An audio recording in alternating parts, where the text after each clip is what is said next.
If 5 to the power of a is equal to 6 to the power of b is equal to 30 to the power of negative c, what is the value of 1 over a, positive 1 over b, positive 1 over c?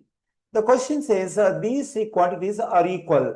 That is, whatever value we have for the first one, that is 5 to the power of a, the same value we have for the second one and the third one.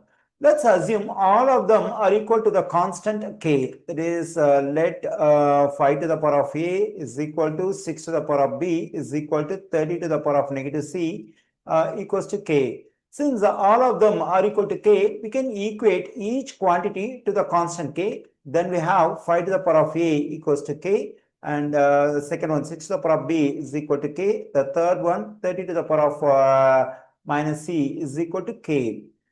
Now let's consider the first equation we have over here. In this equation, to get love the exponent a over here, we need to raise both sides to the power of 1 over a. Okay, let me do it. It is raised to the power of 1 over a. Now let's raise this k to the power of 1 over a.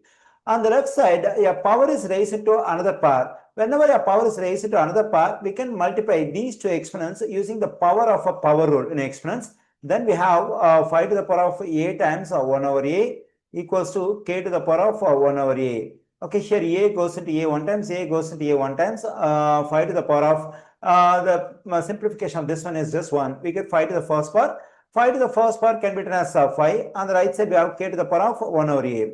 Now, let's do the same thing in the second equation to get this exponent b. So, we have to raise both sides to the power of 1 over b. Let me do it. Then we have k to the power of 1 over b. On the right side, when I simplify this one, I'm getting 6. On the right side, we have k to the power of 1 over b. Now, let's do the same thing in the third equation. Now, to get rid of this exponent negative c, we have to raise both sides to the power of negative 1 over c. Let me do it. 30 to the power of negative c is raised to the power of negative 1 over c. On the right side, k is raised to the power of negative 1 over c. We can multiply these two exponents. Then I'm getting 30 to the power of negative c times negative 1 over c equals to k to the power of negative 1 over c. Here c goes into c one times and c goes into c one times. We have 30 to the power of negative 1 times 91 is positive 1. That is 30 to the first power. 30 to the first power is just 30. On the right side, we can take this stuff as it is. That is k to the power of negative 1 over c.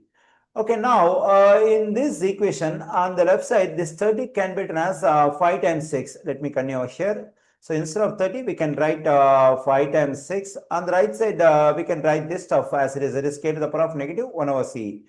And now we can plug in this stuff for 5 and this stuff for 6 over here. Then we have k to the power of 1 over a times k to the power of 1 over b equals to k to the power of negative 1 over c. Here we multiply two powers with the same base. Whenever we multiply two powers with the same base, we have to take the base ones and add the exponents using the product rule of exponents. Then we have k to the power of 1 over a positive 1 over b equals to k to the power of negative 1 over c.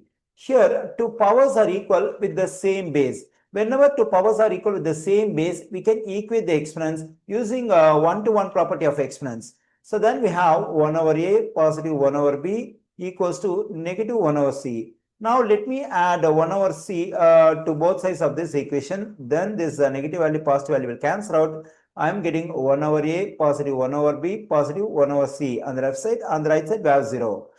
Here I got the value of the expression 1 over a positive 1 over b positive 1 over c. Its value is 0.